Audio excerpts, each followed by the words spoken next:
भूखेल चढ़ते उ सावन के सोमारी, भोरे भोरे जाके करे जल ढारी, भोरे भोरे जाके करे जल ढारी। भूखेल चढ़ते उ सावन के सोमारी, भोरे भोरे जाके करे जल ढारी, करे जल ढारी। रहे परेशान बाबा पूजल हरदम, बन खातिर हमारा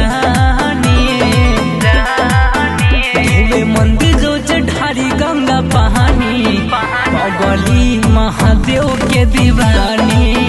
धोवे मंदिर रोज ढारी गंगा पानी, पगली हो भोला के दीवानी।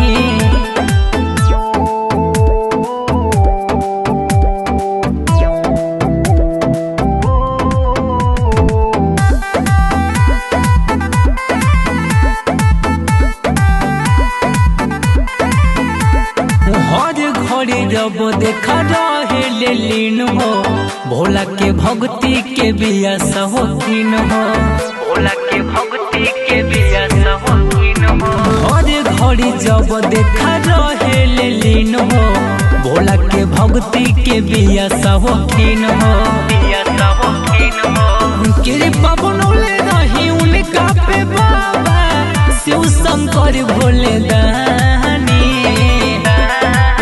धोवे मंदिर रोज ढार गंगा पानी, पगली हो भोला के दीवानी।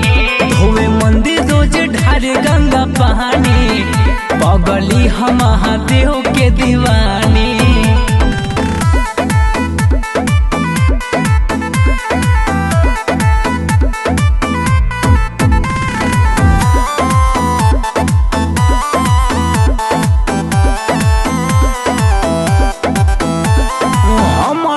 बेसी महादेव के उ जाने, हमरा के लागे उ नहीं के माने, हमरा के लागे उ नहीं के माने।